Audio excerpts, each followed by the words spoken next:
केळा होतो. हालेलुया. इतकंच दिवाने म्हणा. Praise the Lord.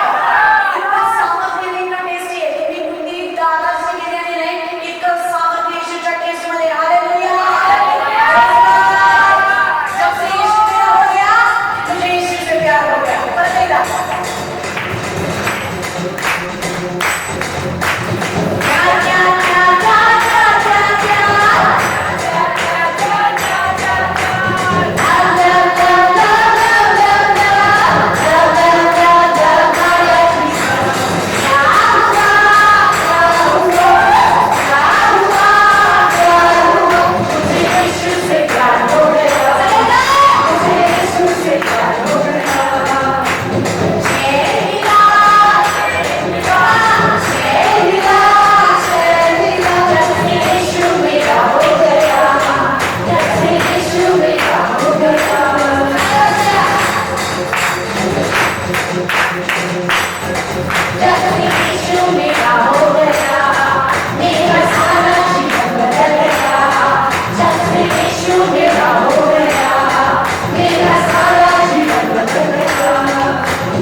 जसं आम्ही कबूल केलं तशा प्रकारे प्रभू देवा तू आमच्याशी बोलावा अशा आम्ही तुला विनंती करतो. या ठिकाणी आलेला प्रत्येक व्यक्ती जसा आलेला आहे तसं जाणार नाही तिथे प्रभू देवा तुझ्या आत्म्याने तू त्यांना भरून पाठवणार आहेस.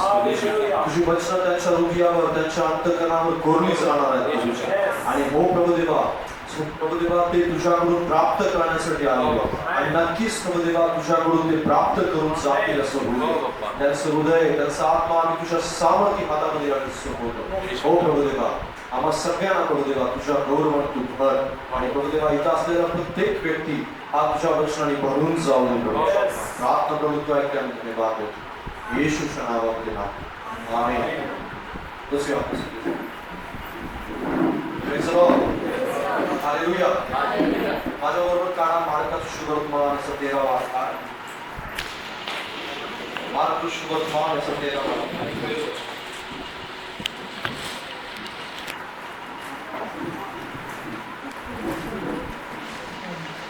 त्या ठिकाणी असं लिहिलेलं आहे. 1 आणि 2 वचन मी तुमच्या समोर वाचतो. मग तो मंदिरात निघून जात असताना एक शिष्य त्याला म्हणाला, गुरुजी पहा हे कसे चिरे व कशा या इमारती. येशू त्याला म्हणाला, या मोठ्या इमारती तू पाहतोस ना, जमीनदोस्त केला जाणार नाही असा येथे चिऱ्यावर चिरा राहणार नाही. हालेलुया. आपण लोकांच्या गुंतवणुकीविषयी किंवा ज्याला आपण इन्व्हेस्टमेंट म्हणतो, ज्याला आपण असं म्हणतो की जी गुंतवणूक आहे ती गुंतवणूक कोणत्या ठिकाणी व्हायला हवी आणि कोणत्या ठिकाणी व्हायला नको याच्याविषयी आपण पाहणार आहोत. येशू ख्रिस्त ज्यावेळेस यरूशलेममध्ये फिरत होता त्यावेळेस मोठ्या जेरुसलेममध्ये त्याचा प्रवेश झाला. लोकांनी त्याचं स्वागत केलं आणि तो मंदिरामध्ये फिरतोय आणि त्या ठिकाणी लोकांना शिकवतोय आणि त्यावेळेस हे घडलेलं वचन जे आहे ते वचन आपण या ठिकाणी वाचतो. कारण आज आपण ज्या जगामध्ये जगत आहोत येशू ख्रिस्तांनी ज्या मार्काचं शुभवर्तमान 15वा अध्याय असेल, त्याच्यानंतर मत्याचं शुभवर्तमान 24वा अध्याय, लूकाचं शुभवर्तमान त्याचा 21वा अध्याय, या अध्यायामध्ये ज्यावेळेस जगाच्या समाप्तीविषयी आणि युगाची समाप्ती कशी होईल आणि 7 वर्षाचा संकटाचा काळ कसा असेल आणि अशा बऱ्याचशा गोष्टीविषयी त्या ठिकाणी जे भाष्य केलेलं आहे त्या सगळ्यांच्या गोष्टीमध्ये त्या सगळ्यामध्ये किंवा येशूच्या शिक्षणामध्ये सर्वात मोठा एक जर सार असेल तर तो सार कसला आहे तर येशू ख्रिस्तानं जी मनुष्याला गुंतवणूक करायला सांगितली ती गुंतवणूक आत्म्यामध्ये करायला सांगितली. धोंड्यांच्या मध्ये आणि जगामधल्या जगित वस्तूंच्या मध्ये गुंतवणूक करू नका यासाठी येशू ख्रिस्तांनी त्याच्या शिक्षणामध्ये भरपूर भर दिलेला. जर तुम्ही येशूचं शिक्षण वेगवेगळ्या वेळेस वाचलं, जर डोंगरावरील प्रवचन वाचलं असेल किंवा तशा प्रकारे मी तुम्हाला हे अध्याय सांगितले, या अध्यायामधून जर तुम्ही वाचलं तर तुम्हाला लक्षात येईल की या अध्यायाच्या मध्ये प्रभू येशू ख्रिस्तांनी आत्म्यामध्ये गुंतवणूक करण्याविषयी खूप काही लिहून ठेवलेलं किंवा खूप काही शिक्षण दिलेलं आहे. आज लोकांची गुंतवणूक जी आहे ती गुंतवणूक चुकीच्या ठिकाणी केली जाते. लोकांनी बरेचशीच गुंतवणूक या जगामध्ये करून ठेवलेली आहे. कोणी जागेमध्ये आपल्या जीवनाची गुंतवणूक करत आहे, कोणी कुटुंबामध्ये आपल्या जीवनाची गुंतवणूक करत आहे, कोणी नातेसंबंधांच्या मध्ये करत आहे, कोणी पैशामध्ये करत आहे, कोणी बँकमध्ये करत आहे, कोणी वेगवेगळ्या म्युच्युअल फंडांच्या मध्ये किंवा विमा पॉलिसीज मध्ये गुंतवणूक करत आहे आणि वेगवेगळ्या प्रकारची लोकांची गुंतवणूक आहे आणि आर्थिक गुंतवणूक आहे आणि भावनिक गुंतवणूक आहे आणि वेगवेगळ्या प्रकारची गुंतवणूक आहे. आणि या सगळ्या गुंतवणुकीचा एकच उद्देश असतो की योग्य संकटामध्ये ही गुंतवणूक मला कामाला येणार. योग्य संकटामध्ये ज्यावेळेस माझ्यावर अडचण येईल, ज्यावेळेस मी समस्यामध्ये असेल, ज्यावेळेस मी वेगवेगळ्या प्रकारच्या अडचणीमध्ये असेल त्यावेळेस मी ही इन्व्हेस्टमेंट काढणार आणि जे माझ्यासाठी एक कॉर्पस फंड जे मी ज्याला कॉर्पस फंड म्हणजे काय की अडचणींच्या वेळेस मला कामाला येणारा एक फंड आहे आणि तो फंड मी काढेन आणि मी त्यामध्ये तो खर्च करेन. अशाच प्रकारची इच्छा असते माणसाची आणि म्हणून माणूस गुंतवणूक करत राहतो. वेगवेगळ्या प्रकारच्या परिस्थितीमध्ये तो गुंतवणूक करतो आणि ही सगळी गुंतवणूक ज्यावेळेस त्याला लक्षात येतं की हे सगळी गुंतवणूक जी आहे ती बिनकामाची गुंतवणूक आहे, म्हणजे या गुंतवणुकीमध्ये काहीच फायदा नाही, त्यावेळेस त्याला कळून जातं की अरे मी जे काही करत होतो हे सगळं काही व्यर्थ होतं, कारण देवाची इच्छा वेगळ्याच प्रकारची माझ्याविषयी होती. येशू ख्रिस्ताने ज्यावेळेस आपलं शिक्षण दिलं त्यावेळेस त्याच्या शिक्षणामध्ये मुख्य मुद्दा हा होता की आपली गुंतवणूक आत्म्यामध्ये करा. आपली गुंतवणूक हे दगड आणि भांड्यांच्या मध्ये करू नये. कारण येशू ख्रिस्ताने पैशाला धोंडे म्हटले, दगड म्हटले, या जगातल्या संपत्तीला दगड म्हटले. आणि म्हणून धोंड्यांच्या मध्ये गुंतवणूक करू नये, तर आत्म्यामध्ये गुंतवणूक करावी, याविषयी ख्रिस्ताने जास्त भर दिले. Hallelujah, hallelujah. बाजूवाल्याला सांगा, तुझी गुंतवणूक आत्म्यामध्ये असायला हवी, धोंड्यांच्या मध्ये नको. माझ्या बरोबर वाचा योहानाचा सुवर्तमान 4 अध्याय 21 वचनापासून ते 24 वचनापर्यंत.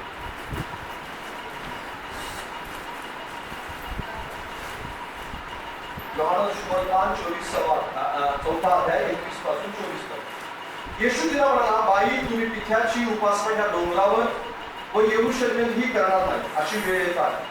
हे माझे खरे मान. तुम्हाला ठाऊक नाही अशांची उपासना तुम्ही करता, आम्हाला ठाऊक आहे अशांची उपासना आम्ही करतो, कारण यहुद्यातूनच तारण आहे.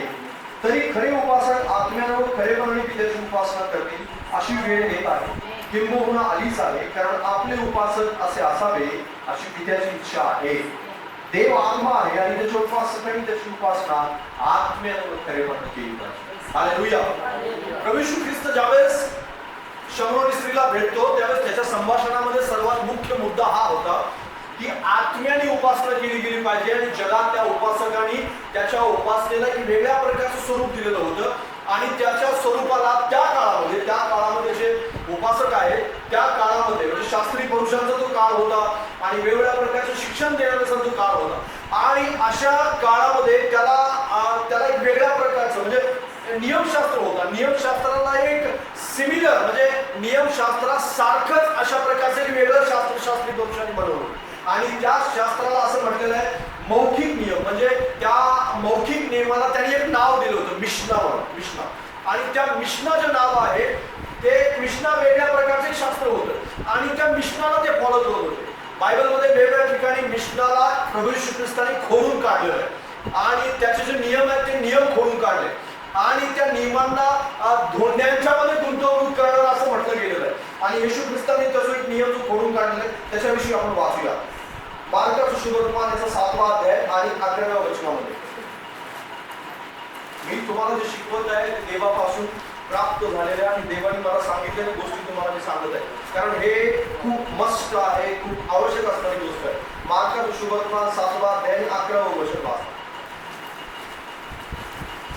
आणि त्या ठिकाणी असं लिहिले, परंतु तुम्ही म्हणता जर एखादा आपल्या बापाला व आईला म्हणाला की जे मी तुम्हाला पोषणासाठी द्यावयाचे तू कुर्बान म्हणून अर्पण केले आहे, तर तुम्ही त्याला आपल्या बापासाठी किंवा आईसाठी पुढे काही करू देत नाही.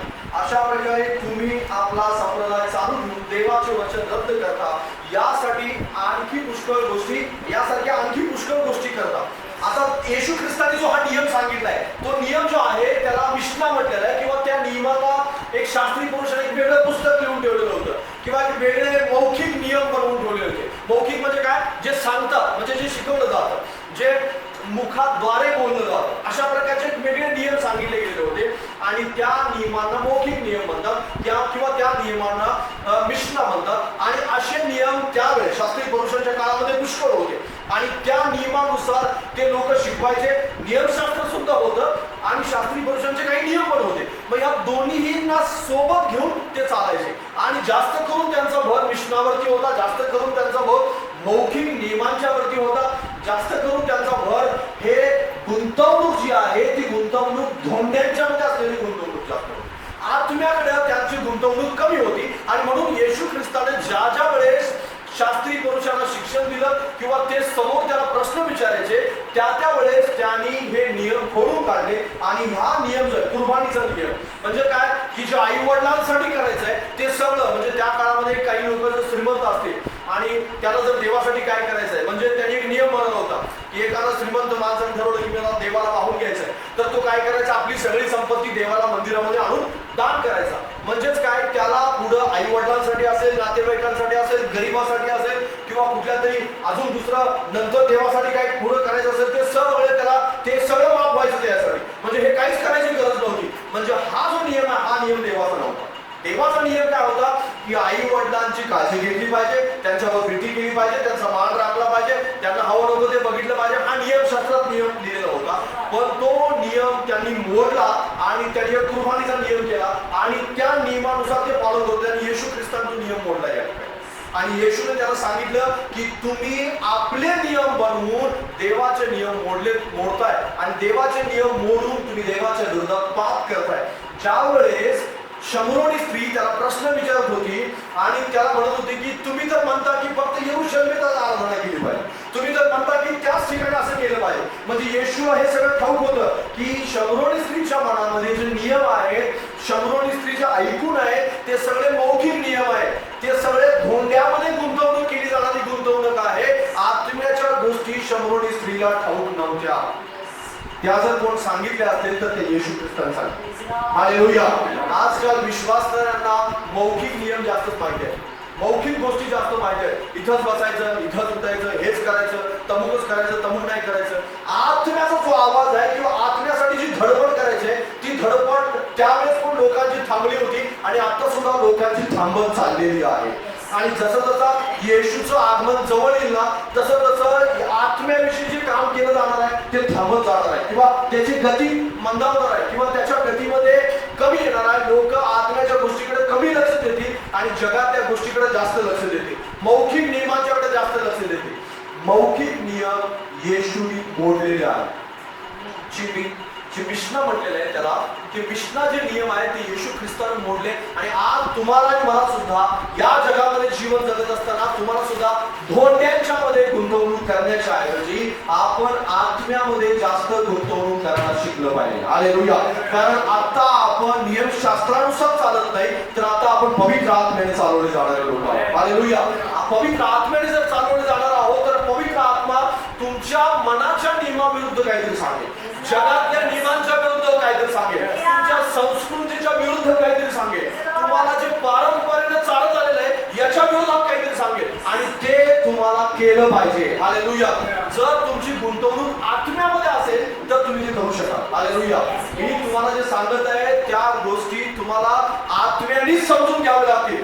बुद्धीने तुम्ही समजून घ्या तर तुम्हाला मी सांगतोय ते सगळं डोक्यावरून जा, डोक्यावरून जाऊ नये यासाठी तुम्हाला कशाने समजून घ्यावं लागेल, आत्म्याने. आणि प्रार्थनापूर्वक या ठिकाणी बसावं लागेल आणि म्हणावं लागेल प्रभूला की प्रभूजी मला आत्म्याने हे समजून घ्यायचं आहे. कारण देव तुम्हाला काहीतरी सांगू इच्छितो, देव तुमच्या अंतःकरणामध्ये तुमच्या आत्म्यामध्ये काहीतरी टाकू इच्छित आहे. कारण त्याला त्याच्या मौखिक म्हणजे जे शास्त्रीय पुरुषांनी नियम, आताच्या पास्टर्स लोकांनी किंवा आताच्या मंडळांनी किंवा आताच्या संस्थांनी काही मौखिक नियम बनवलेले आहेत आणि त्या मौखिक नियमांनाच त्यांनी देवाचे नियम म्हणून सादर केले.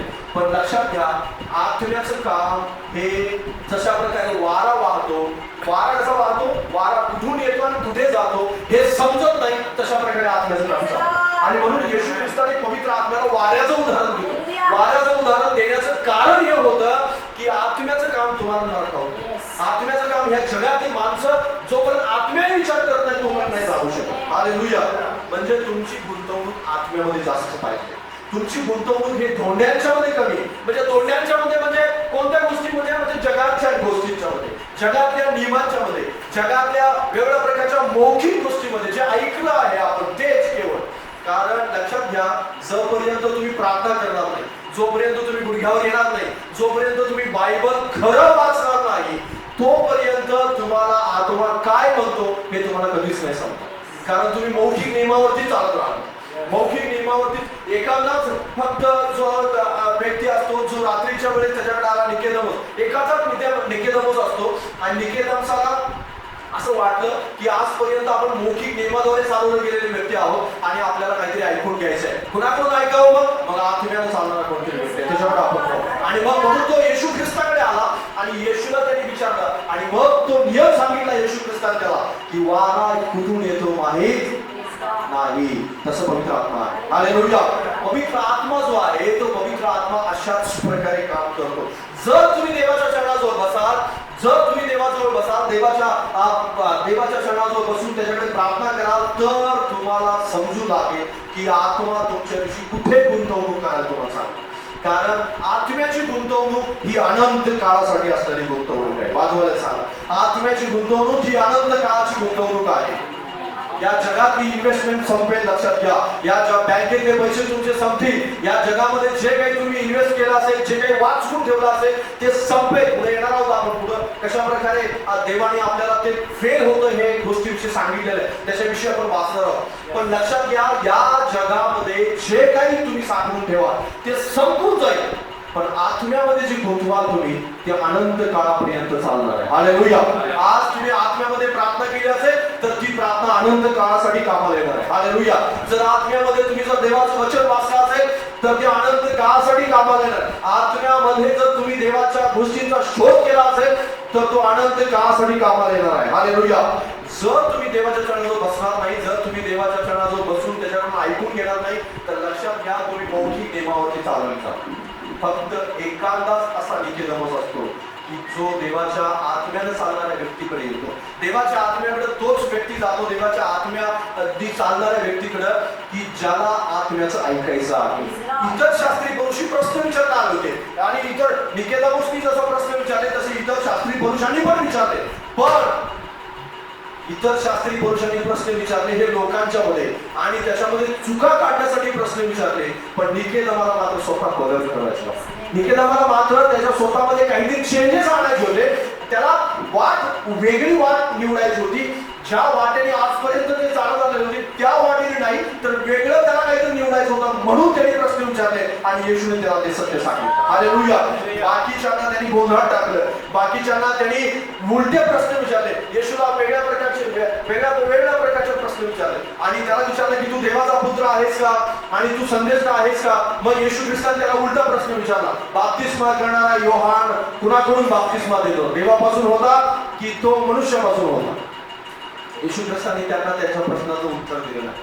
का उत्तर दिलं नाही त्याचं कारण हे होतं की त्यांना केवळ त्याची परीक्षा पाहायची होती. सत्य ऐकून घ्यायचं नव्हतं, आत्म्याने चालायचं नव्हतं. आणि येशूने ज्या ज्या वेळेस आत्म्याच्या गोष्टी सांगितल्या त्या वेळेस भुकेल्या लोकांना सांगितलं. तशा प्रकारे ही व्यक्ती आहे शमरोनी स्त्रीला जाणून घ्यायचं होतं. अरे ते पाणी मला पण हवंय, कारण ती तहान जी आहे तिच्या आत्म्यामध्ये जागृत झाली आणि म्हणून तो तिला म्हणाला की अशी वेळ येत आहे की ज्या वेळेस यरूशलेमेत आराधना होणार नाही तर आराधना आत्म्याने खरेपणाने आराधना करणारे असे सगळ्या जगामध्ये असतील. हालेलुया. आज आपण पाहतो की संपूर्ण जगामध्ये आत्म्याने खरेपणाने आराधना करणारे लोक आहेत. हालेलुया. येशूची ती भविष्यवाणी होती आणि ती पूर्ण झाली. हालेलुया. येशूची भविष्यवाणी होती की येणाऱ्या दिवसामध्ये अशी आराधना करतील लोक आणि आशांचा शोध करताय परमेश्वर. आत्म्यामध्ये आपण गुंतवणूक करायला शिकलं पाहिजे. धोंड्यांच्या मध्ये गुंतवणूक पुष्कळ आहे. आजपर्यंत तुम्ही धोंड्यांच्या मध्ये गुंतवणूक करा. मौखिक नियमांच्या द्वारे तुम्ही चालवले जात असाल. पास्टर असं म्हणाले म्हणून मी असं करतो, देवाचा सेवक असं म्हणाला म्हणून मी असं करतो, युट्यूबवर मी असं ऐकलं म्हणून मी असं वागतो आणि मग मी ह्या संदेशात हा शब्द ऐकला होता म्हणून मी असं वागतो. हे सगळं काही बंद व्हायला हवं. लक्षात घ्या. या सगळ्यांच्या मध्ये तुम्हाला बाहेर यायला हवं. आत्मा तुम्हाला काहीतरी वेगळं सांगेल, आत्मा तुमच्याशी बोलेल, पवित्र आत्मा तुम्हाला सहाय्य करेल, पवित्र आत्मा तुमच्या अंतःकरणामध्ये काहीतरी वेगळं टाकेल, तुम्हाला कुठेतरी वेगळ्या ठिकाणी जायला सांगेल, वेगळं काहीतरी बोलायला सांगेल, वेगळ्या प्रार्थना करायला सांगेल. या सगळ्या गोष्टींविषयी पवित्र आत्मा तुम्हाला सांगेल, कारण तुमची गुंतवणूक आत्म्यामध्ये असेल त्यावेळेस हे होईल. हालेलुया. तुमच्या मौखिक नियमाद्वारे तुम्ही चालवत जा आणि ठीक आहे तुम्ही सांगता तेवढंच मी ऐकतो तुमच्या वाचनासमोर चालतो मी पास झालं इतकंच पास. लक्षात घ्या, ही अनंत काळासाठी गुंतवणूक आहे. तुमची गुंतवणूक चुकत आहे खरं तुम्ही आत्म्यामध्ये गुंतवणूक करायला पाहिजे. माझ्याबरोबर वाचा लुकाचं सुवर्तमान 15वा अध्याय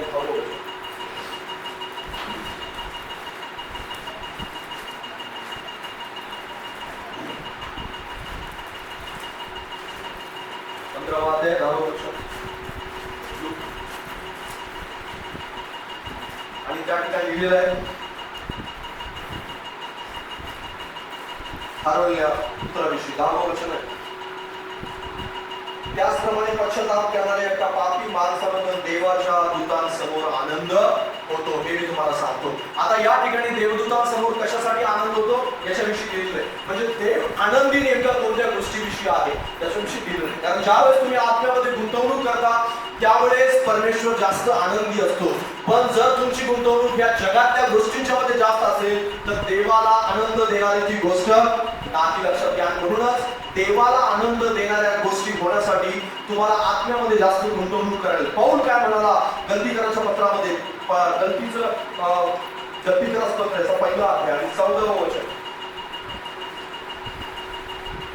पाऊल कोण होता आणि त्याने काय केलं या ठिकाणी पाहायला मिळतं.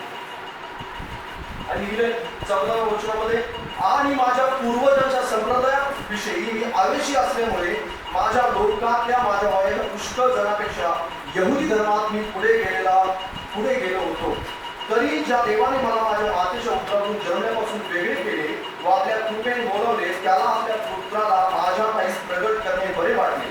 अशासाठी की मी परराष्ट्रीयांच्या मध्ये त्याच्या सुवार्तेची घोषणा करावी. तेव्हा मानवाची मसलत न घेता आणि माझ्या पूर्वी झालेल्या प्रेषितांच्याकडे यरूशलेमेस न जाता मी लागलाच अरबस्तानात निघून गेलो व तेथून दिमिश्कास परत आलो. हालेलुया. आता पाऊल स्वतःविषयी ज्यावेळेस लिहितो त्यावेळेस त्यानं आत्म्याच्या गोष्टीविषयी या ठिकाणी लिहिलेलं. आता पौलासारखा एक आवेशी मनुष्य, आवेशी म्हणजे कोणत्या गोष्टीमध्ये आवेशी होता तो? मौखिक नियमांच्या मध्ये आवेशी होता. आणि त्याचं परिवर्तन होण्याच्या अगोदरच्या गोष्टी मी सांगतोय. आणि त्यानं आपल्या स्वतःविषयी लिहून ठेवले आणि तो काय म्हणाला की मी यहुदी धर्मात खूप पुढे गेलेलो होतो आणि सगळ्या प्रकारचे नियम मी पाळत होतो, नियमशास्त्राच्या गोष्टी पाळत होतो आणि मौखिक नियम मी पाळत होतो, ज्याला मिशना म्हणतात, ते सगळं मी पालन करत होतो. आणि हे सगळं पालन करत असताना एक दिवस मात्र आत्म्याने माझी भेट घेतली आणि बाजूवाल्यांना प्रकाश दिसला पण वाणी ऐकू आली नाही, पण मला प्रकाश दिसला आणि वाणी ऐकू आली. आणि त्याचं प्रेषितांची कृती 28व्या अध्यायामध्ये त्यानं सांगितलेलं आहे की कशा प्रकारे त्याचं परिवर्तन झालं आणि त्याला कशा प्रकारचा आवाज आला. आणि मग त्याच्यानंतर पौलाचं जीवन बदललं. पौलाने बाप्तिस्मा घेतला आणि त्याच्यानंतर पौलाने आत्म्याचा आवाज ऐकला. कोणत्याही मनुष्याकडे न जाता तो 3 वर्षापर्यंत एका अज्ञातवासामध्ये एका ठिकाणी राहिला. त्याच्यानंतर देवाची दिमिश्कापासून त्यानं देवाच्या सेवेची सुरुवात केली. आणि नंतर असं आपण पाहतो की पौलासारखा आत्म्याने चालणारा व्यक्ती त्या ठिकाणी नव्हता. Hallelujah, hallelujah. पौल आत्म्याने चालला. पाऊल आत्म्याने चालण्यासाठी त्याला मिशना, मौखिक नियम आणि जे काही आजपर्यंत तो कर्मकांड आणि इतर या सगळ्या गोष्टी करत आलेला होता, त्या धोंड्यांची मधली गुंतवणूक होती. ती गुंतवणूक त्याला बाजूला ठेवावी लागली, ती गुंतवणूक टाकून द्यावी लागली आणि नवीन काहीतरी स्वीकारावं लागलं आणि मग त्याचं जीवन बदललं. हालेलुया. गुंतवणूक बदलावी लागेल कारण अगोदर त्याची गुंतवणूक होती नव्हती असं नाही. तो गुंतवणूक करत होता. सगळं काही त्याचा वेळ असेल, त्याच्या भावना असतील, त्याचे विचार असतील, त्याचं ज्ञान असेल, हे सगळं त्याने एकाच ठिकाणी गुंतवलेलं होतं. पण तिथून सगळं त्यांनी काढलं. त्याच्या भावना काढल्या, त्याचे विचार काढले, त्याची बुद्धी काढली आणि आत्म्यामध्ये गुंतवणूक केली. हालेलुया. आत्म्यामध्ये गुंतवणूक केल्यानंतर मात्र त्याचं जीवन सामर्थ्य जीवन. हालेलुया. याच्यापूर्वी तो तुरुंगात टाकण्या पलीकडे, स्तेफनाच्या मृत्यूला साथ देण्या पलीकडे, याच्या पलीकडे थोड्या छोट्या गोष्टी करण्या पलीकडे त्याची मदत कधी गेली नाही. पण तिथून पुढे मात्र त्याचं जीवन एक अद्भुत जीवन होतं. त्याच्या जीवनामध्ये आत्म्यानं तो चालत होता. हजारो लोकांच्या मध्ये त्याचं जीवन उपयोगात आणलं परमेश्वराने. परराष्ट्रीयांचे मोठ्या आणि मोठ्या मंडळ्या स्थापन करण्यासाठी पौलाचा परमेश्वराने उपयोग करून. हालेलुया. तुमची गुंतवणूक धोंड्यांच्या मध्ये नको, तर आत्म्यामध्ये असायला हवे. कारण धोंड्यांच्या मधली गुंतवणूक व्यर्थ जाईल. येशू ख्रिस्ताला ते चिन्ह दाखवलं होतं. येशू ख्रिस्ताला ते मंदिर दाखवलं. ते म्हणाले अरे हे किती मोठं मंदिर आहे आणि किती मोठ्या चिरा आहेत आणि हे किती मोठे दगड आहेत, हे कसे आणले असतील आणि कसं काय झालं असेल. येशू म्हणाला हे सगळं खाली पडणार, चिऱ्यावरचा चिरा राहणार नाही कारण धोंड्या आहे. हालेलुया. हे धोंड्या आहे पण माझी मंडळी रचली जाईल आणि अनंत काळापर्यंत. हालेलुया. ती कधी ती कधी पडणार नाही. कारण पेत्रावरती परमेश्वर म्हणाला की पेत्रा तू खडक आहे, तुझ्यावरती मी मंडळी रचेन आणि त्या मंडळीवर अधोलोकाचे फाटक विषय होणार. हालेलुया. कारण ती पवित्र आत्म्याद्वारे चालवली जाणार. हालेलुया. हे धोंडे पडतील, हे बिल्डिंग पडेल कारण ध्वस्त झाली. 70 साली बिल्डिंग सर्व नष्ट झाली. पहिल्या शतकामध्ये 70 सालामध्ये सगळं धोंडे, जसे येशू ख्रिस्ताने बोलला होता तशा प्रकारे ती भविष्यवाणी पूर्ण झाली. शिष्यानं ते सांगितलं होतं ती सर्व बिल्डिंग ध्वस्त झाली. चिऱ्यावर चिरा राहिला नाही पण मंडळी रचली गेली होती. तोपर्यंत मंडळीची वाढ होत गेली होती आणि आजपर्यंत मंडळीची वाढ होत आलेली आहे आणि इथून पुढे होत राहील येशूच्या आत्म्यामध्ये. हालेलुया. आत्म्यामधली गुंतवणूक संपत नाही पण जगातली गुंतवणूक संपते. शिष्याला वाटलं किती मोठे धोंडे आहेत पण ते पडले. हालेलुया. ते पडले सगळे आणि लोकांना ते पडलेले दिसले पण येशूची मंडळी मात्र वाढत कारण पवित्र आत्म्याने काम चालवत होतं. हालेलुया. ज्यावेळेस तुम्ही आत्म्यामध्ये गुंतवणूक करता त्यावेळेस ते वाढत जात. पण आत्म्यामध्ये जर कोंड्यामध्ये गुंतवणूक ते कधी ठासळेल माहित नाही. त्या बिल्डिंगला एक प्रकारची मुदत आहे. 100 वर्षापर्यंत याला एक मुदत आहे. 100 वर्षानंतर हे पाडावं लागेल आणि पुन्हा एकदा बांधावं लागेल. यासाठी मुदत ठरवून दिलेलं आहे. पण आत्म्यामध्ये जर आज तुम्ही गुंतवणूक केली असेल तर ती अनंत काळापर्यंत चालणार. हालेलुया. त्याला काही मुदत नाही, त्याला काही परमेश्वराने ठरवून दिलेलं नाही. ही इथपर्यंत जाणार आहे. तुमची गुंतवणूक वाढत राहील, वाढत राहील, वाढत राहील. त्याचं व्याज येत राहील, त्याचं व्याज येत राहील. आणि म्हणूनच येशू म्हणाला की स्वर्गामध्ये संपत्ती साठवा, पृथ्वीवर साठवू नका. कारण तिथं कसर लागत नाही, तिथं झंग लागत नाही, तिथं व्याजाला व्याज वाढत राहतं आणि एक दिवस एक मोठं प्रतिफळ तिथं आपल्यासाठी आहे. हालेलुया. बरीच लोक ते विसरतात आणि तिथं जगामध्ये गुंतवणूक करतात. जगामध्ये विटावर वीज रचत जातात, दगडावर दगड ठेवत जातात आणि तो दगड एक दिवस ढासळणार आहे. ती वीट ढासळणार आहे. तुमची गुंतवणूक ढासळणार आहे, लक्षात घ्या. कारण या जगामध्ये अशी कोणतीही गोष्ट नाही की जी ढासळणार नाही. माझ्याबरोबर काढा यशाचं पुस्तक याचा 29 वाक्य. यशया 29 अध्याय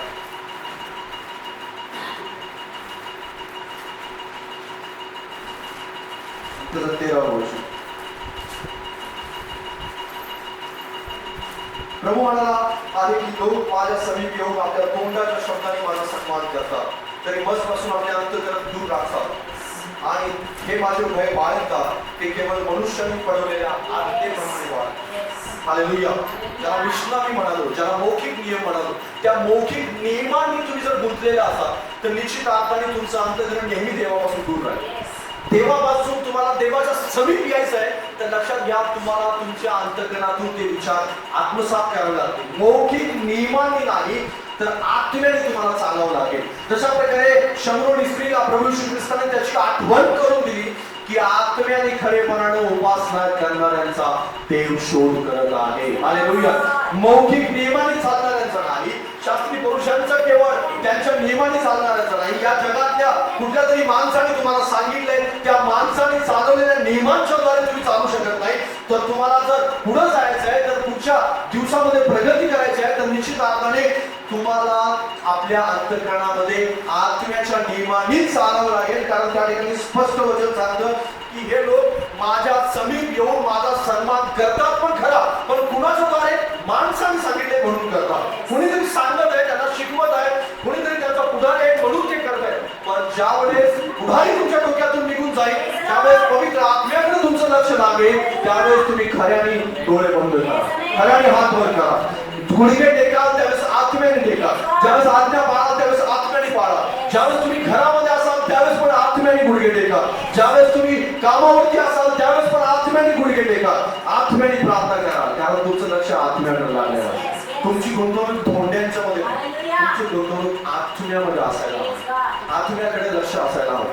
धोंडे जर पुष्कळ झाले, धोंडा ढासळणार. लक्षात घ्या. मौखिक नियम ढासळतील, जगाने शिकवलेल्या गोष्टी ढासळतील. आत्म्याचं काम कधी ढासळत नाही. आत्मा कधीही नष्ट होणार नाही. आत्म्याला मरण नाहीये, ती आत्मा अनंत काळासाठी असणार. हालेलुया. पवित्र आत्मा असणार आहे. मंडळी उचलली जाईल, त्याच्याबरोबर पवित्र आत्मा उचलला जाणार. तोपर्यंत पवित्र आत्मा इथे पृथ्वीवरती आहे. हालेलुया. मंडळी बरोबर पवित्र आत्मा पण काढून घेतला जाईल.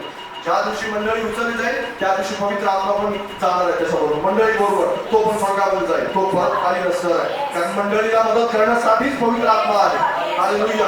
जोपर्यंत मंडळी आहे तोपर्यंत पवित्र आत्मा आहे. पवित्र आत्मा तुमच्यापासून काढून घेतला जाणार नाही, पण मंडळी जाईल त्या दिवशी पवित्र आत्मा बदल. हालेलुया. आणि जोपर्यंत मंडळी आहे तोपर्यंत तुम्हाला तो मदत करत राहणार आहे, सहाय्य करत राहणार आहे. त्याच्याकडे मदत मागायला हवी, त्याच्यामध्ये गुंतवणूक करायला हवी, त्याच्याशी भावनिक गुंतवणूक करायला हवी, त्याच्याशी वैचारिक गुंतवणूक करायला हवी, त्याच्याशी तुमचं ज्ञान गुंतायला हवं. कारण आत्मा काय करत आहे? पुकारत आहे की कोण माझी वाणी ऐकेल. बायबल सांगतं दुसऱ्या पुस्तकात की समाजावर त्याची वाणी आहे की कोणीतरी या, भोळ्यानो या माझ्याकडे, मी तुम्हाला शिकवतो. हालेलुया. आज कोणीतरी आहे का की त्याची वाणी ऐकून त्याच्याकडे जाईल? कारण त्याच्याकडे कानाडोळा करणारे पुष्कळ आहे, त्याच्या आत्म्याकडे कानाडोळा करणारे पुष्कळ आहे. लोकांना मनुष्याचे नियम फॉलो करायचे, आत्म्याचे नाही. कारण आत्मा पवित्रपणा मागतो, आत्मा खरेपणा मागतो, आत्मा समर्पण मागतो, आत्मा त्याग मागतो, आत्मा वेगवेगळ्या प्रकारच्या गोष्टी ज्या तुम्हाला आवडत नाही ते मागतो. हालेलुया. जे करायला तुम्हाला कधी गोड वाटत नाही ते तुम्हाला आत्मा मागेल. आणि आत्म्याकडे जायचं म्हटल्यावर हे सगळं करावं लागतं. आणि मग त्याच्यानंतर तुम्हाला वाटेल अरे माणसाचा नियम फॉलो करणं सोपं आहे. माणसाला फक्त गोड तोंडावरती बोलणं बाद झालं, बाकीचे काही करायला लागत नाही. तुम्ही त्याच्याशी गोड बोलले, त्याच्याशी चांगलं राहिले, हस्तांदोलन केलं, प्रेज लॉर्ड हालेलुया, बाद झालं. आज मनुष्य खुश, तुम्ही पण खुश आणि सगळं काय आनंदी आनंद आहे. पण येशू येईल त्यावेळेस तुम्ही त्याच्याबरोबर जाणार नाही बरं. कारण तुमची गुंतवणूक माणसामध्ये, तुमची गुंतवणूक खोट्यामध्ये, माणसामध्ये गुंतवणूक आहे. माणूस जो माती होणार आहे त्यात तुम्ही गुंतवणूक केली.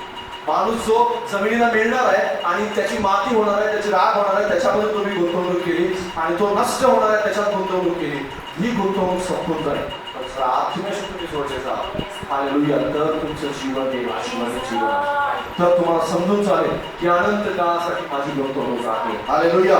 आणि म्हणून मुखाने फक्त सन्मान करणारे बनू नका, मनुष्याने पडवलेल्या गोष्टी बोलण्यात वेळ घालवू नका, तर आत्मा जे काय सांगतो ते करण्यासाठी आपलं समर्पण करा, कारण तरच तुम्ही पुढे जाऊ शकाल. दाविदाची गुंतवणूक कशात होती? वाचा माझ्याकडून स्तोत्र 27 आहे.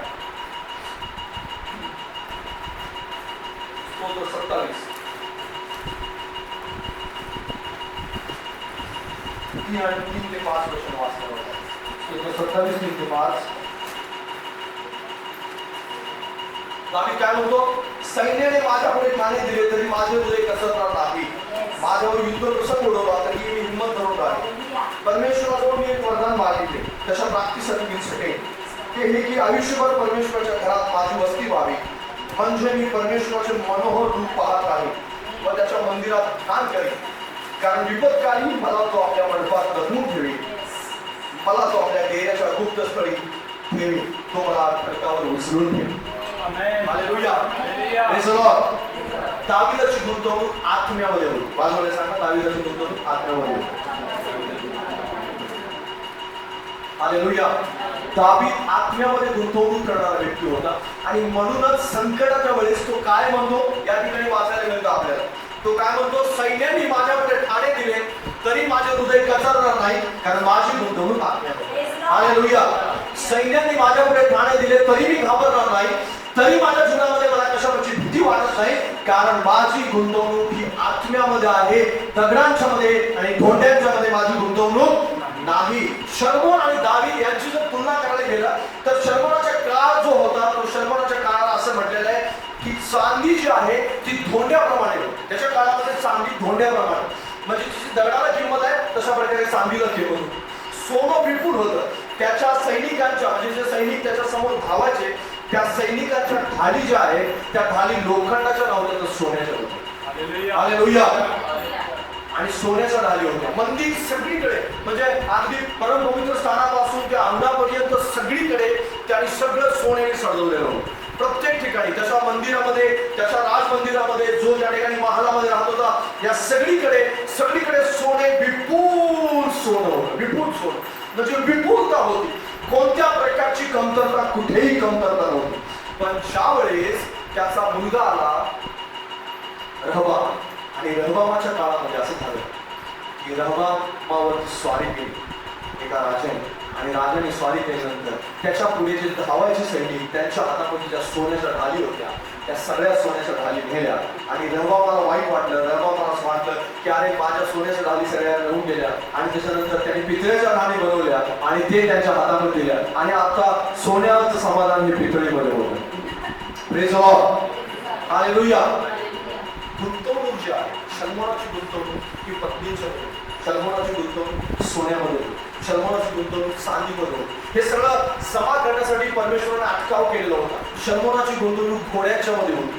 वेगवेगळ्या प्रकारचे जातीचे घोडे तो आणायचा, वेगवेगळ्या प्रकारचे बंदर त्यांनी बांधले, वेगवेगळ्या प्रकारचं महाल त्यांनी बांधले. हे सगळं त्याचं ज्ञान पाहण्यासाठी दुरून दुरून लोक यायचे की त्याला काय काय जमा करून ठेवलेलं आहे. पण हे सगळं जमा केलेलं त्याचा मुलगा, त्याचा मुलगा, त्याचा मुलगा, जास्तीत जास्त तिसऱ्या आणि 4थ्या पिढीपर्यंत टिकलं. आणि 4थ्या पिढीपर्यंत हे सगळं काही नष्ट होत आलेलं होतं आणि सगळं काही संपलेलं होतं, त्यातलं काहीही शिल्लक राहिलेलं नव्हतं. आणि त्याच्यानंतर त्याच्या हिचकियानंतर योशिया आला, योशियाचा मुलगा होता, आणि त्याच्यानंतर मंदिर सुद्धा नष्ट करण्यात आलं. त्याचे पितळेचे खांब जे उभे केले होते ते सुद्धा नष्ट झाले. काहीही राहिलं नाही, सगळं संपून गेलं. पण दावीदाचं नाव मात्र आजपर्यंत कायम आहे. हालेलुया. एकाच गोष्टीवर गुंतवणूक आत्म्यामध्ये, एकाच गोष्टीमुळे. नंतर शल्मोनाचं नाव परमेश्वरानं नाही काढलं, तो नंतर असाच म्हणत गेला परमेश्वर की दाविदामुळे तू या सिंहासनावर, दाविदामुळे तू या सिंहासनावर, दाविदामुळे हे सिंहासनावर. दाविदाने सोने नाही जमा केलं जास्त. दाविदाकडे जे यायचं तो मंदिरात समर्पण करायचा. दाविदाकडे जे यायचं तो सर्व तो निवास मंडपामध्ये नेऊन द्यायचा.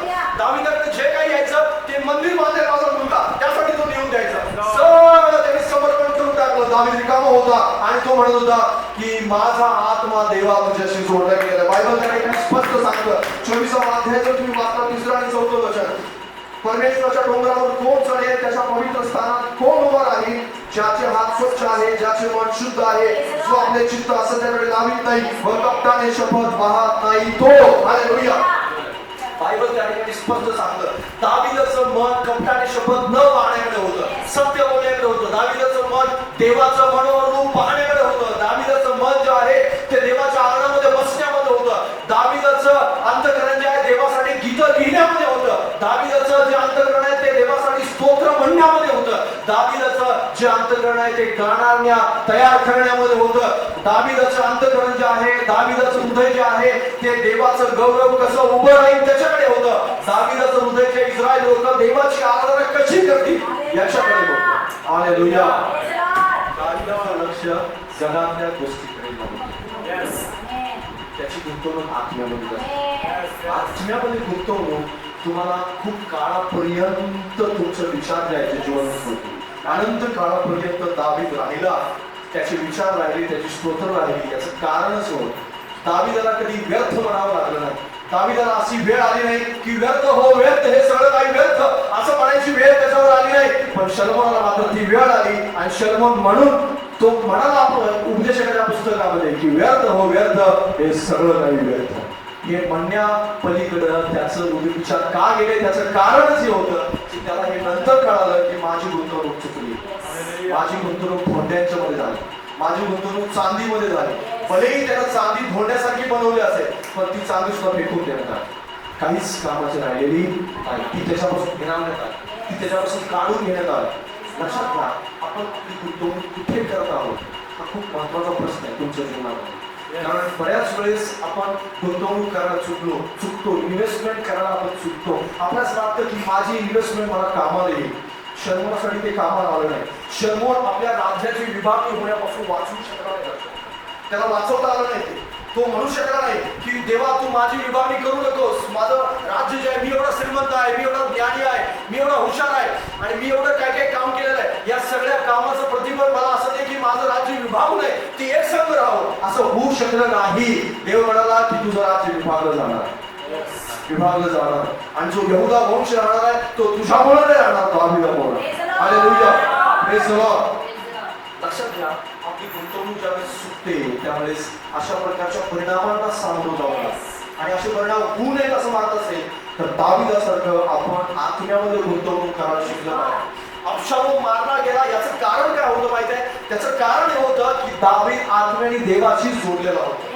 भले त्याने पाप केलं होतं, शलोमोनापेक्षा मोठं पातक त्याने केलं होतं, बऱ्याचशाच लोकांच्या पेक्षा मोठं पातक त्याजवळ होतं, पण त्याची गुंतवणूक आत्म्यात, त्याचा आत्मा देवाशी जोडलेला होता. तो मात्र फिरावला नाही. भलेही त्याने व्यभिचार केला, पाप केलं, पण त्याचा मुलगा वाचण्यासाठी तो जाऊन कुठे बसला माहिती? मंदिरात जाऊन बसला. मंदिरात जाऊन बसला. आणि बायबल त्या ठिकाणी सांगतं ज्यावेळेस मेला अशी बातमी त्याला कळाली, तो म्हणाला होता जेवण मारा, कारण परमेश्वराला मी होऊ शकलो नाही, परमेश्वराला विनवून मी त्याला दया आणू शकलो नाही, परमेश्वर मला क्षमा करो. हालेलुया. Praise the Lord. लक्षात घ्या, त्याची गुंतवणूक आत्म्यामध्ये. त्याला ठाऊक होतं जर मला कुठं जायचं ठाऊक तर तो माझा दिवस आहे, दुसरीकडे कुठं जाऊ शकत नाही. आणि ज्यावेळेस त्यासोबत परमेश्वराने 3 पर्याय ठेवले, शत्रू तुझा पाठलाग करावा आणि त्याच्यानंतर दुष्काळ 3 वर्ष राहावा आणि यासाठी तू सांगा, आणि तिसरं जे होतं ते देवाच्या हातामध्ये, देवानं तुझ्या 3 दिवस बली पाठवलं. देवाने त्याला निवडायला सांगितलं आणि तो म्हणाला की निसर्गाच्या हातात मी पडणार नाही, निसर्ग निर्दय आहे, शत्रू निर्दय असेल पण माझा देव. हालेलुया. आणि देवाला दुसऱ्या दिवशी दया आली. हालेलुया. तिसरा दिवस पण आला नाही, दुसऱ्या दिवशी देवाला दया आली. हालेलुया. कारण त्याला ठाऊक होतं माझा देव प्रेम आहे. त्याची गुंतवणूक आत्म्यामध्ये. तुमची गुंतवणूक आत्म्यात असेल तर निश्चित अर्थाने देव तुमच्यावर दया करेल, स्तोत्र वाचा, स्तोत्र 51 असा 10वा 51 स्तोत्र 10वा वर्ष.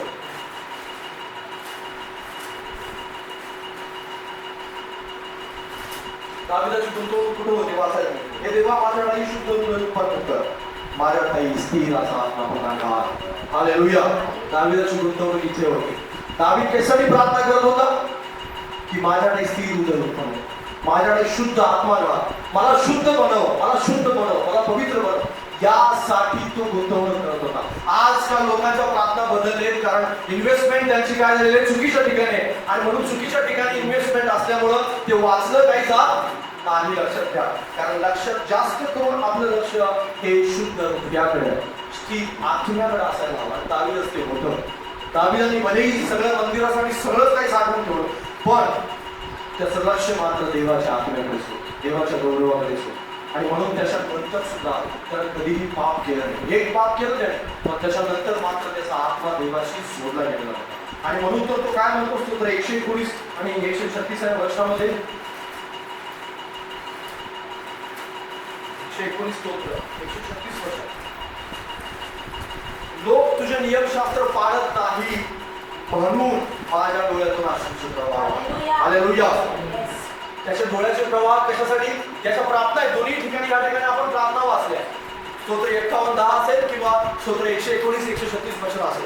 या दोन्ही वचनांच्या मध्ये त्याच्या प्रार्थना आहे. एक प्रार्थना आहे स्वतःमध्ये शुद्ध हृदय उत्पन्न करण्यासाठी, स्वतःमध्ये स्थिर आत्मा घालण्यासाठी. आणि दुसरी प्रार्थना काय आहे? की लोक तुझे नियमशास्त्र पाळत नाही, कारण नियमशास्त्र पाळण्यासाठी शिकव देवा, हे सांगण्यासाठी त्याची प्रार्थना आहे. हालेलुया. स्वतःच्या गरजांसाठी त्याची प्रार्थना नाहीये. स्वतःचा मुलगा मोठा व्हावा, त्याला ज्ञानी बनावं, त्याला हे मिळावं, त्याला ते मिळावं, त्याचं शिक्षण वाढावं, त्या जीवनामध्ये संपत्ती मिळावी, एकाचे 2 फ्लॅट व्हावेत आणि एवढा दागिने यावेत, एवढं सोनं मिळावं, यासाठी त्याची प्रार्थना नाही. तर त्याची प्रार्थना यासाठी आहे की प्रभूची लोकांनी तुझे नियमशास्त्र पाळावे. हालेलुया. माझ्याकडे शुद्ध हृदय उत्पन्न व्हावं, मी पवित्र व्हावं रोज, यासाठी माझी प्रार्थना आहे. हालेलुया. प्रार्थना अशा असण्याचं कारण हे होतं, त्याला ठाऊक होतं याच प्रार्थनाला वाचू शकतो. हालेलुया. याच प्रार्थना माझं जीवन बदलू शकतो. या प्रार्थनेद्वारेच मी स्वर्गामध्ये जाऊ शकतो. या प्रार्थनेद्वारेच या जगातल्या गोष्टीसाठी तुम्ही प्रार्थना करत राहा, कारण गुंतवणूक जी आहे ती तुमची धोंड्यामध्ये असणार आहे. धोंड्यांच्या मध्ये गुंतवणूक असेल, कारण धोंडे संपून जाणार आहे, संपत्ती संपून जाईल. जसं शल्मोनाने सगळं साठवलं, पण एक दिवस संपून गेलं, एक दिवस संपूर्ण नष्ट झालं. त्याजवळ काहीच राहिलं नाही. त्याचं कारण हे होतं की त्याची गुंतवणूक जी आहे ती धोंड्यांच्या मध्ये जास्त होती. आणि म्हणूनच त्याजवळ काही राहिलं नाही. ज्यावेळेस दावीद प्रार्थना करतो त्यावेळेस मात्र त्याची प्रार्थना वेगळ्या प्रकारची प्रार्थना आहे. लोक नियमशास्त्र पाळत नाहीत म्हणून तो रडतोय परमेश्वराजवळ, म्हणून तो देवाजवळ विनंती करतो, म्हणून लोकांना नियमशास्त्र पाळायला शिकव, लोकांचं जीवन बदल देवा. लोक पाप करतायत, प्रजा माझी पाप करते, त्यांच्या जीवनामध्ये बदल घडव प्रभू, यासाठी त्याची प्रार्थना होती. त्याची गुंतवणूक आत्म्यामध्ये होती. आणि म्हणून तो अशी प्रार्थना करू शकला. तुमची प्रार्थना त्याच वेळेस चेंज होईल ज्यावेळेस तुमची गुंतवणूक आत्म्यात असेल. हालेलुया. नाहीतर तुमच्या प्रार्थना त्याच दिसाकडे प्रार्थना लोक विश्वासाने करतात, त्याच तुमच्या प्रार्थना ज्या परंपरागत चालत आलेल्या प्रार्थना त्याच प्रार्थना असतात. नोकरी मिळो, हे मिळो, ते मिळो, हे सगळं मिळण्यासाठी प्रार्थना नाही केली पाहिजे असं म्हणत नाही, पण चेंजेस व्हायला हवे कधीतरी. हालेलुया. हालेलुया. एक वेळ असं यायला हवी की ज्यावेळेस तुमच्या प्रार्थना बदललेल्या असतील. हालेलुया. नाहीतर तुम्ही मरेपर्यंत त्याच प्रार्थना करत राहा तर निश्चित अर्थाने ज्यावेळेस तुम्ही जाल तिथे वरती, त्यावेळेस तिथं जे संपत्ती साठायला हवी ती काहीच साठलेली दिसणार नाही तुम्हाला, कारण तुमची प्रार्थना तिथं संपत्ती साठते. हालेलुया. तुमचं इथं आज्ञा पालन तिथं संपत्ती साठते. तुम्ही या ठिकाणी पवित्र जीवन जगताय तिथं काहीतरी अजून साठतं. तुम्ही या ठिकाणी शुद्ध जीवन जगताय तिथं अजून काहीतरी साठतं. तुम्ही या ठिकाणी कपाडासाठी प्रार्थना करताय तिथं संपत्ती का साठत नाही, तिथं कमी होतं, कारण इथं साठतं, इथं कपाड येतं पण तिथं काही नाही साठत. हालेलुया. आणि तिथं जा काही लोक तिथं खूप गरीब असणार, स्वर्गामध्ये खूप गरीब असणार, काही लोक खूप गरीब. हालेलुया. जर येशू ख्रिस्ताने संपत्ती साठवायला सांगितली तिथं पण श्रीमंती आहे. हालेलुया. पण जरी जो इथं आत्म्याने गुंतवणूक करतो तिथं तो श्रीमंत आहे. हालेलुया. जो कदाचित इथं तुम्हाला तो गरीब दिसेल, इथं तुम्हाला तो फलक दिसेल, रिकामा दिसेल. पावलासारखा व्यक्ती रिकामा होता, त्याजवळ काही नव्हतं आणि त्या एक झगा आणि वेळ थोड्याशा गोष्टी त्याच्याकडे होत्या आणि रिकामा तो होता. पण बायबल स्पष्टपणे सांगतो, तो काय म्हणाला? मी पुष्कळ धनवान करणारा व्यक्ती आहे, पुष्कळ सधन करणारा व्यक्ती आहे. त्याजवळ काही नव्हतं पण पाऊल त्या ठिकाणी खूप श्रीमंत व्यक्ती आहे. कारण त्याची संपत्ती इतकी साठली असेल तिथे ठेवायला जागा नसेल आणि देव म्हणत असेल इतकं तुझ्यासाठी साठवून ठेवलंय. हालेलुया. इतकी मोठी गुंतवणूक तू केलेली आहे आत्म्यामध्ये, हे सगळं तुझं आहे. हालेलुया. काही लोक तिथं जातील आणि एकदम तुटपुंज त्यांना मिळेल. आणि मी कधीतरी अगदी छोटीशी एक उपवास केला होता ते हे तुझं बस, कारण एवढंच केलंस तू. आज तुम्ही काय करताय तिथं साठणार आहे लक्षात घ्या. तुम्ही जर इथं गुंतवलं नाही तर तिथं काय नाही साठणार. इथं गुंतवा, इथं साठे. हालेलुया. इथं नाही गुंतवलं तर इथं तुमच्याकडे कपाट असेल, घरात सामान ठेवायला जागा नसेल, पण तिथं काय नसणार. आज तुम्ही काय करताय या गोष्टी लक्षात घ्या. दावीदाने गुंतवलं, दावीदाने साठवलं आणि त्यासाठी साठवलं. उत्पत्तीचं पुस्तक पैसा कसा फेल होतो त्याच्याविषयी वाचा. उत्पत्तीचं पुस्तक 47 अध्याय. उत्पत्ती 47 इंग्लिश बायबल बोलत आहे.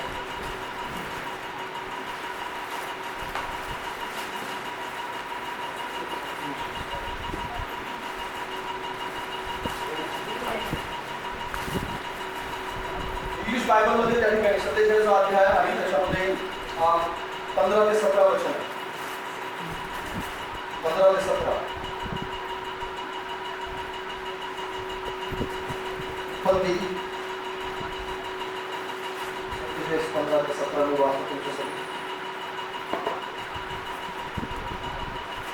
मिस्र देशात व कनान देशात काही पैसा उरला नाही तेव्हा सर्व मिस्री लोक योसेफाकडे येऊन म्हणाले, आम्हाला अन्न द्या. आपल्या देखत आम्ही का उपाशी मारावे, आमचा पैसा सर्व संपला. योसेफ म्हणाला, तुमचा पैसा संपला तर तुमची गुरढोरे द्या, म्हणजे त्यांच्या मोबदल्यात मी तुम्हाला अन्न देईन. तेव्हा त्यांनी आपली गुरे योसेफाकडे आणली. त्याचे घोडे, शेरडे, मेंढरे, गुरढोरे, गाढवे घेऊन त्याच्या मोबदल्यात त्यास अन्न पुरवू लागला. त्यांची सगळी गुरे घेऊन त्याने त्यास अन्न देऊन त्याचे पोषण केले. हालेलुया.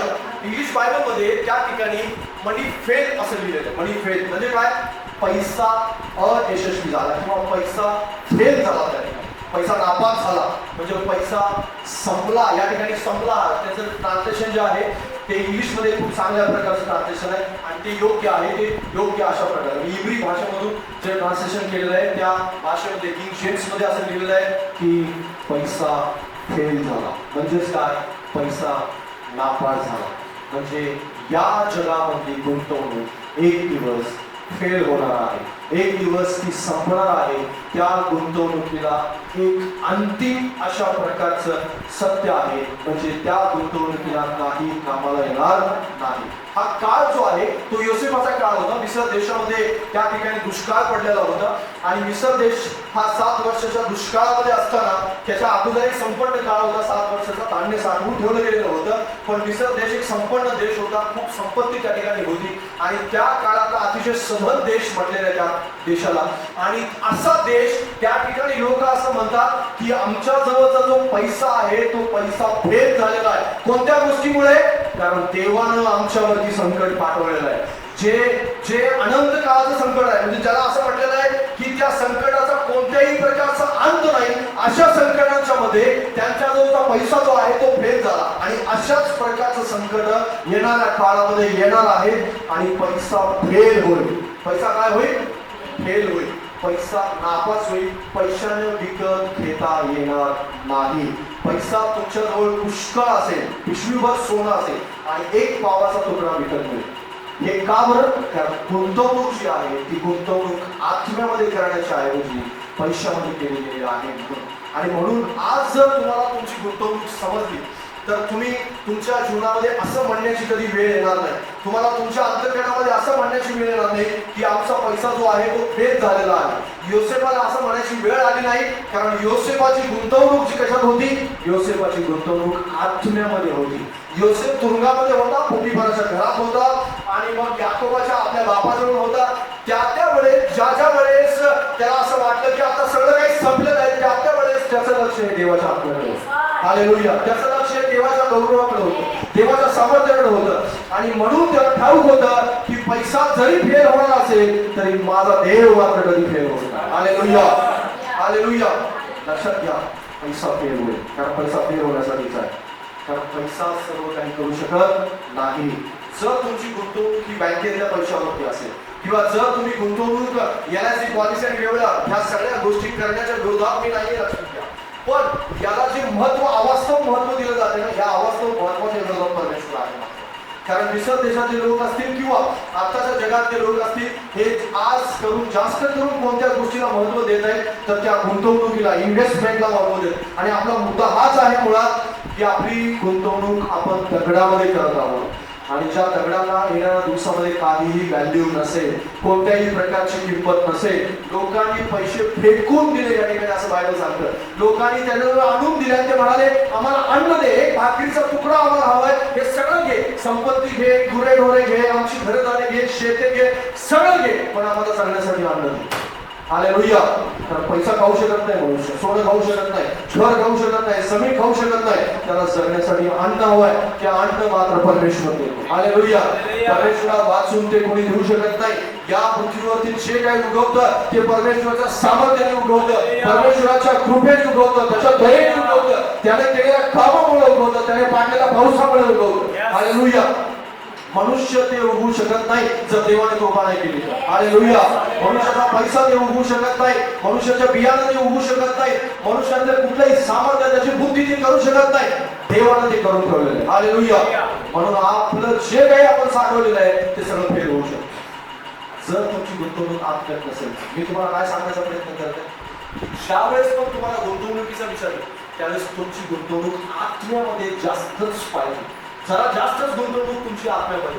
जर जगामध्ये तुमची गुंतवणूक करत असाल तुम्ही, पण त्या गुंतवणुकीपेक्षा जास्त महत्व दिलं गेलं पाहिजे आत्म्याच्या गुंतवणुकीला, प्रार्थनेला, देवाचा गौरव करण्याला आणि आत्म्याने स्तुती करण्याला, आज्ञा पाळण्याला, खरं बोलण्याला, सत्य जीवन जगण्याला, पवित्र जीवन जगण्याला, या सगळ्या गोष्टीला तुम्ही जास्त महत्व दिलं पाहिजे. आणि ज्यावेळेस तुम्ही असं कराल त्यावेळेस स्वर्गात संपत्ती साधत राहील, इथं कमी होत राहील पण स्वर्गात साधत राहील. आणि एक दिवस तुम्ही जाल त्यावेळेस देव तुमच्यासोबत सगळं घेऊन येणार म्हणजे हे तुझं आहे सगळं. हालेलुया. कारण तुमची गुंतवणूक आत्म्यात होती आणि जितकी आत्म्यात गुंतवणूक जास्त तितकं स्वर्गात जास्त संपत्ती. हालेलुया. जितकं आत्म्यामध्ये गुंतवणूक कमी तितकी स्वर्गामध्ये संपत्ती पण कमी आणि पृथ्वीवर वाढत राहील, पण पृथ्वीवर वाढलेलं ते सुद्धा एक दिवस फेल होणार. म्हणजे काय, ज्यावेळेस तुम्ही आत्म्यात गुंतवणूक करत नाही त्यावेळेस दोन्ही बाजूने तोटा तुमचाच आहे, स्वर्गामध्ये सुद्धा आणि पृथ्वीवर सुद्धा. कारण इथं साठवलेलं सगळं काही कधी डॉक्टरची धन होईल माहित नाही, कधी चोराची धन होईल काहीच माहित नाही, कधी कोणता तलवार कोणी त्याच्यावर मारेल हे काही ठाऊक नाही. कारण या एक दिवस मात्र, कारण विसर देशातल्या लोकांनी साठवलं सगळं काही साठवलं. त्यांना असं वाटलं की अरे 50 वर्षापर्यंत माझ्या लेकरांना हे पुरणार आहे. 7 वर्षाचा मोठा संकट आलं, 7 वर्ष दुष्काळ पडला आणि त्यांच्याजवळ जे 50 वर्षामध्ये साठवलेलं होतं ते सगळं त्यांना देऊन द्यावं लागलं. त्यासाठी फक्त अन्न धान्य विकत आणण्यासाठी, कोणत्याही प्रकारे नाही. ज्यांना असं वाटलं होतं की माझं घर माझ्या कामाला येईल, ते घर सुद्धा गहाण ठेवावं लागलं आणि ते मला घर घे पण मला फक्त जगण्यासाठी अन्न दे. कारण जर त्यांना जगण्यासाठी अन्नच नसेल तर ज्या मुलांसाठी संपत्ती साठवून ठेवली की मुलं जगणार नाही तर कोणत्या प्रकारची संपत्ती काही कामाला असते. आणि म्हणून तर ते म्हणाले की पैसा फेल झाला, पैसा अयशस्वी झाला, वाचवण्यामध्ये अयशस्वी झाला. तुम्हाला पैसा नेहमी वाचवण्यामध्ये अयशस्वी होतो, कारण पैशाने सर्व काही होत नाही. लोक म्हणतात पैशाने सर्व काय होतं, जग म्हणतो पैशाने सर्व काय होतं, पैसा असेल तर सर्व काय होतं. पैशाने जीवन विकत घेता येत, पैशाने तुमचा आत्मा विकत घेता येत नाही, पैशाने इमानदारी विकत घेता येत नाही, पैशाने पवित्रता विकत घेता येत नाही, पैशाने झोप विकत घेता येत नाही, पैशाने खरेपणा विकत घेता येत नाही, पैशाने देव विकत घेता येत नाही. लोक विकत असतील देवाला पण देव पैशाने विकत घेता येत नाही. हालेलुया. तुम्ही एखादा दगड घेऊन बसवा, दगड घेऊन या घरी, पण लक्षात घ्या तो आशीर्वाद देईल का नाही हे मात्र तुमचा पैसा नाही सांगू शकत. हालेलुया. देव आत्म्याने त्याच्याशी जोडल्यानंतरच आशीर्वाद देतो. हालेलुया. लक्षात घ्या पैसा फेल झाला. स्तोत्र 20वा अध्याय आणि 7वं वर्ष.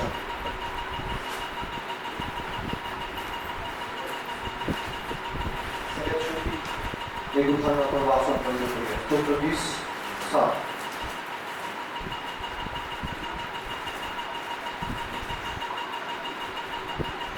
काय सांगते, कोणी रथाची कोणी घोड्याची बळाई मारतात, आमचा देव आमचा तर आम्ही तर आमचा देव परमेश्वर याच्या नावाची प्रशंसा करतो. हालेलुया.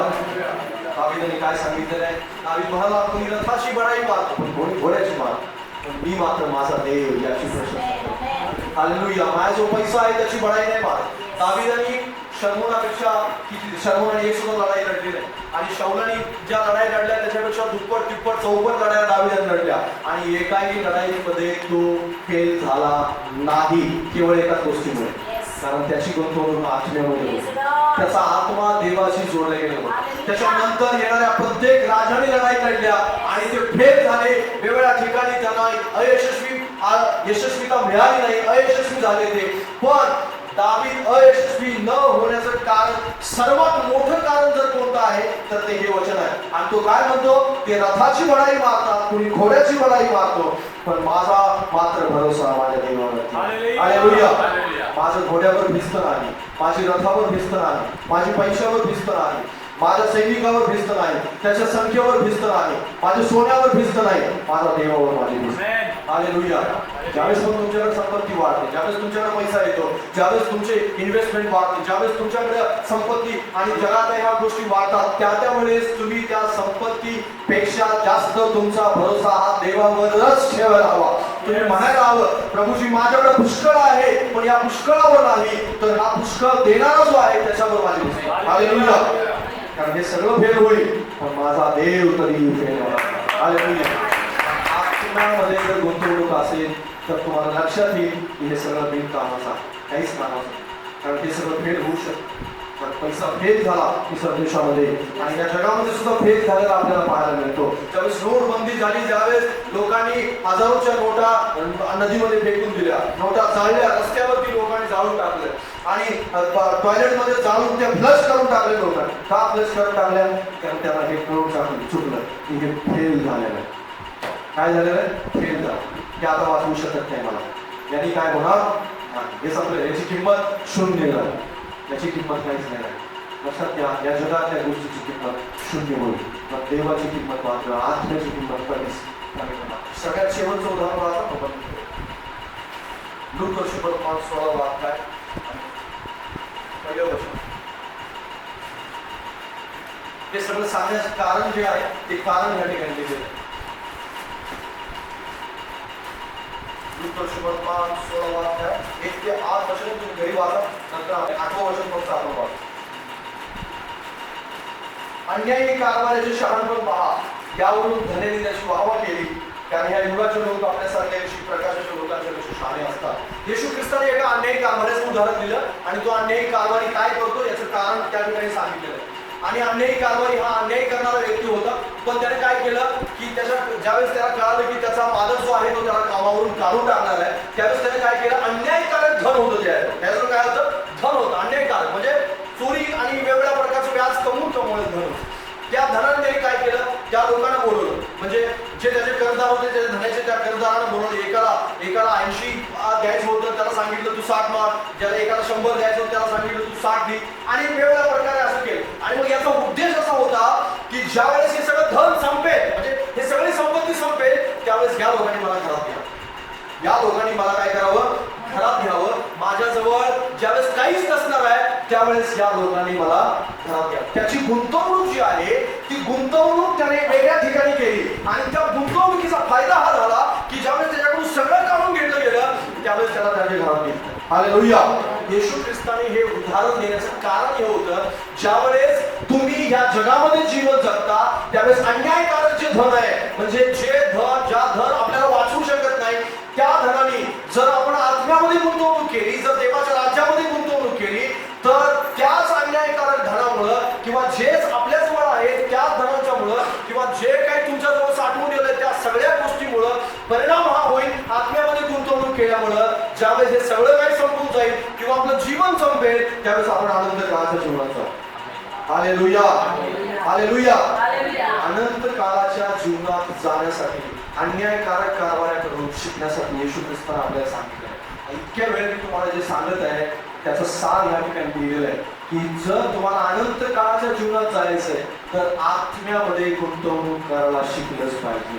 तुम्हाला गुंतवणूक केली पाहिजे. या जगात जोपर्यंत आहोत तोपर्यंतच आपल्याला गुंतवणूक करायचं, कारण एक दिवस आपला प्राण काढून घेतला जाणार, एक दिवस आपल्या जीवातून शरीर आपलं नष्ट होणार आहे, एक दिवस आपण या जगातून निघून जाणार आहे. पण जर निघून जाणार आहोत तर या जगात आपण जी गुंतवणूक करतो ती चुकीची गुंतवणूक आहे. जर आत्म्यात गुंतवणूक नाही केली तर आपला मुख्य जो कारभार आहे तो आपल्याला त्याच्या आनंद काळाच्या जीवनामध्ये घेणार नाही. हालेलुया. आत्म्यामध्ये जर गुंतवणूक नसेल, या जगात जर गुंतवणूक असेल तर तुम्हाला अन्यायकारक कारभारासारखं जर तुम्ही केला नाही, वागला नाही तर आपला जो मुख्य कारभार आहे तो आपल्याला आनंद काळाच्या जीवनामध्ये कधी स्वीकारणार नाही. आणि म्हणून आज जर तुमच्या मनामध्ये या गोष्टीविषयी गंभीर व्हा की आपण आत्म्यामध्ये किती गुंतवणूक करतोय. आत्म्यामध्ये जर गुंतवणूक नसेल तर आनंद काळाचं जीवन पण विसरून जावं. आणि म्हणून आत्म्यातली गुंतवणूक आवश्यक आहे. मी तुम्हाला बऱ्याचच गोष्टी सांगितल्या. पैसा कसा फेल होतो त्याच्याविषयी सांगितलं. शास्त्री पुरुषांच्या मौखिक गोष्टींना कशा प्रकारे बाजूला ठेवायचं आणि आत्म्यामध्ये कशी गुंतवणूक करायची याच्याविषयी मी तुम्हाला सांगितलं. आणि त्याच्यानंतर सगळ्यात शेवटी आपण वाचलं की दावीदाने कशा प्रकारे गुंतवणूक केली आत्म्यामध्ये, त्याच्याविषयी आपण पाहिलं. आणि अन्यायी कारभाराच्या शहाणपणाविषयी आपण वाचतो आणि त्याच्याविषयी सुद्धा आपल्याला वाचायला मिळतं. आणि येशू त्या उदाहरण सांगण्याचं इतकंच कारण होतं की आपण सगळ्यांनी आपल्याजवळ संधी आहे तोपर्यंतच आत्म्यामध्ये गुंतवणूक करावी. अन्यायी कारभाराने शहाणपण केलं, आपण शहाणपण करायला शिकावं. कारण अशा प्रकारच्या शहाण्या लोकांची देवाला गरज आहे. आणि म्हणून तर येशू म्हणाल त्या ठिकाणी या प्रकाशाच्या लोकांच्या पेक्षा जगातले लोक शहाणे आहेत. याचं कारण काय, त्यांना समजते की काय करावं. आपण शहाणे व्हायला हवं. आपण प्रकाशाचे लोक आहोत, आपण देवाची लोक आहोत. आपण शहाणे व्हायला हवं, म्हणायला हवं की प्रभूजी मला तू समजावून सांगितलंय, मला तू बुद्धीमध्ये माझ्या टाकलेलं आहेस आणि हे मला समजलेलं आहे आणि मी तशा प्रकारे वागायला तयार आहे. हालेलुया. प्रभू करो तुम्हाला आत्म्यामध्ये गुंतवणूक करण्यासाठी मदत करू. या